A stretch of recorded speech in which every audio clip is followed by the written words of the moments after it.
ॐ भूर्भुवः स्वः तत्सवितुर्वरेण्यं भर्गो देवस्य धीमहि धियो यो नः प्रचोदयात्।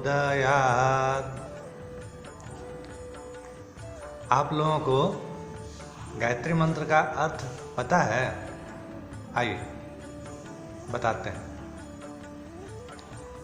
उस प्राण स्वरूप,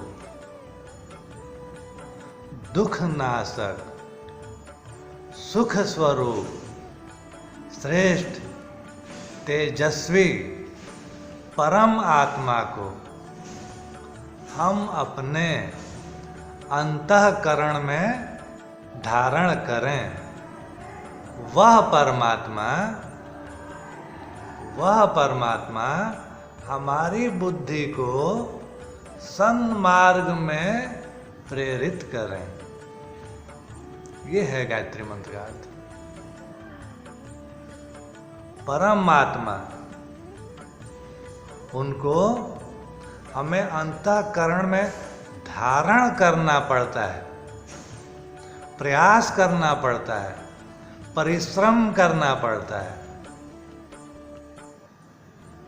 पतन का मार्ग बार बार बताया था ना आपको। पतन का मार्ग बहुत आसान है, लेकिन श्रेष्ठता का मार्ग कठिनाई भरा है। चारों ओर बुरी परिस्थितियां, बुरा वातावरण, बुरे लोग भरे पड़े हैं। बुरा बनने के लिए थोड़ा भी मेहनत नहीं करना आपको। अपने आप को बस सौंप दीजिए खुले माहौल में, बुरे तो आप अपने आप हो जाएंगे। लेकिन अच्छा बनने के लिए, श्रेष्ठ बनने के लिए परिश्रम करना पड़ता है, उसका वरण करना पड़ता है। जब परमात्मा हमारे जीवन में आते हैं, जब श्रेष्ठता हमारे जीवन में आती है, तो क्या होता है? बुद्धि सन्मार्ग की तरफ प्रेरित होने लगती है। तो श्रेष्ठ बनना, अच्छा बनना, सभ्य बनना बहुत ही चुनौती भरा काम है, बहुत ही परिश्रम का कार्य। आप देखें ना, यदि आपके पास खेत है तो उसको आप छोड़ दीजिए, उसमें खाद डालना छोड़ दीजिए, पानी डालना छोड़ दीजिए, उस खेत की जुताई कोड़ाई करना छोड़ दीजिए, उस खेत को परिस्थितियों के हाल पर छोड़ दीजिए। तो ऐसा होगा क्या कि वह उपजाऊ फसल से लहलहा जाए, फलदार वृक्ष के जंगल उसमें तैयार हो जाएं? ऐसा हो सकता है? बिल्कुल नहीं हो सकता।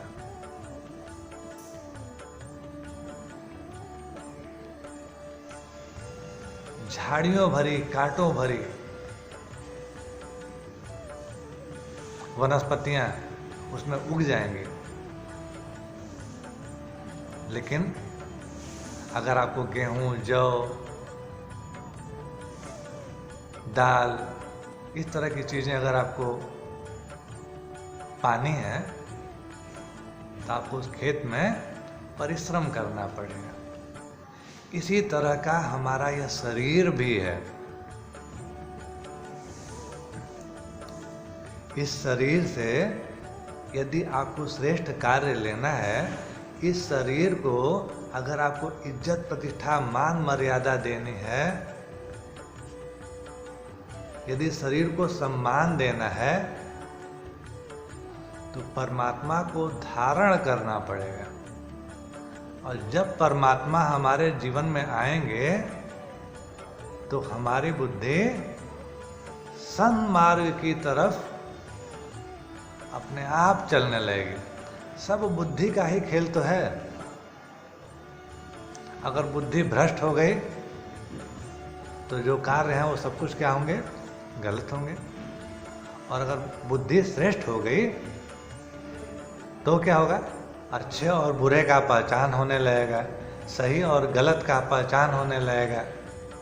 क्या सही है क्या गलत है ये हम जानने लगेंगे। तो ये है बुद्धि जब सन्मार्ग की तरफ बढ़ती है सब अच्छा ही अच्छा होता है। तो रोज गायत्री मंत्र से गायत्री मंत्र की प्रार्थना करनी चाहिए। और गायत्री मंत्र की प्रार्थना क्यों करनी चाहिए कि वह परमात्मा हमारे जीवन में आए। गायत्री मंत्र इस दुनिया का सबसे ताकतवर मंत्र है। इस मंत्र को जपने के अद्भुत लाभ मिलते हैं।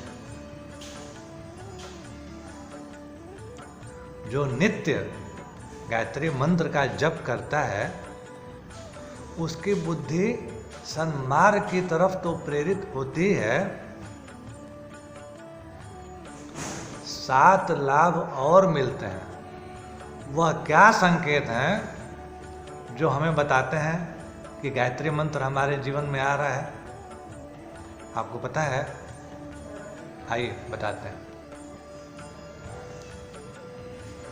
गायत्री मंत्र का प्रभाव हमारे जीवन में दिखता है। कैसे दिखता है? हमारी आयु बढ़ने लगती है।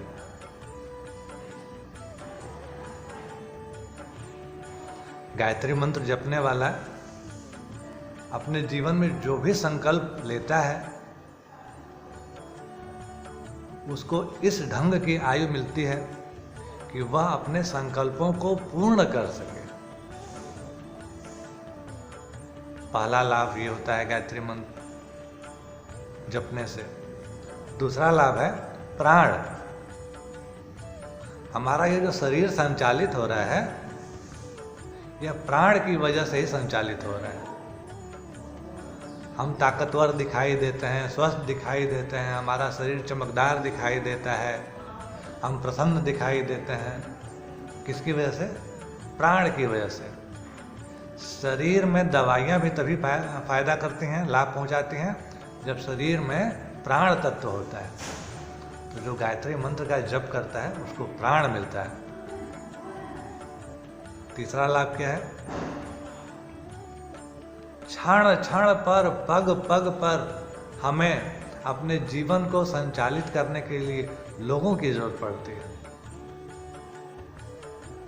खुशी भरा माहौल है 2 लोग चाहिए, उत्सव का माहौल है 2 लोगों की आवश्यकता है, कोई बीमार हो गया 2 लोगों की जरूरत है। तो जो गायत्री मंत्र का जप करता है उसके पास लोग होते हैं। हमारा यह जो जीवन, चौथा लाभ क्या है? हमारा यह जो जीवन निर्मित हो रहा है उसमें पशुओं का बहुत योगदान है। माँ के बाद शरीर को जो पोषण मिलता है वो पशुओं से ही मिलता है। गाय भैंस, इनका दूध पी करके हम ताकतवर और बड़े होते हैं। तो जो गायत्री मंत्र का जप करता है उसके जीवन में दूध, दही, घी, मक्खन, पनीर इन चीज़ों की कमी नहीं होती है। 5वां लाभ क्या है? कीर्ति। जो गायत्री मंत्र का जप करता है चारों तरफ, यदि वो किसी ऑफिस में काम कर रहा है, अगर वो नेतृत्व कर रहा है तो लोग उसको जानते पहचानते हैं। और कीर्ति मतलब अच्छे रूप में उसको जानते हैं, श्रेष्ठ रूप में जानते हैं, सम्मानित रूप में जानते हैं, प्रतिष्ठित रूप में उसको जानते हैं। बच्चे बच्चे उसको जानते हैं। द्रविड़म, 6वां लाभ, गायत्री मंत्र का जप करने वाला अगर कोई संकल्प ले ले तो साधनों की कमी नहीं होती, धन की कमी नहीं होती। और सातवां और सबसे बड़ा लाभ क्या है? गायत्री मंत्र का जप करने वाला भगवान को तत्व से जानने लगता है। भगवान कैसे होते हैं, भगवान क्या करते हैं, ये सारी चीज़ों की उसको जानकारी हो जाती है और भगवान से उसका आदान प्रदान होने लगता है। ईश्वर उसको अपने कार्य बताने लगते हैं, वह ईश्वर को अपने कार्यों को बताने लगता है। दोनों एक दूसरे के पूरक बन जाते हैं। तो ये है भाई गायत्री मंत्र, विलक्षण है। हम सब लोगों को कम से कम एक गायत्री मंत्र मन से रोज जपना चाहिए और अधिक से अधिक जितना बन पड़े, कोई सीमा नहीं, लेकिन कम से कम प्रेम पूर्वक एक गायत्री मंत्र उसका अर्थ चिंतन करते हुए अवश्य जपना चाहिए। तो आइए हम अपने जीवन में गायत्री माता को, गायत्री मंत्र को धारण करें और यह गायत्री मंत्र हमारे बुद्धि को सन्मार्ग में प्रेरित करें। आज इतना ही। कल आपसे बात करेंगे आत्मिक उन्नति के 4 स्तंभ। आशा है कुछ लोग हमारे वीडियो को रेगुलर नियमित रूप से देखते होंगे। आपका बहुत बहुत आभार, आपको बहुत बहुत धन्यवाद। आप इन बातों को जीवन में अपने धारण करेंगे, आपका जीवन उज्जवल होगा।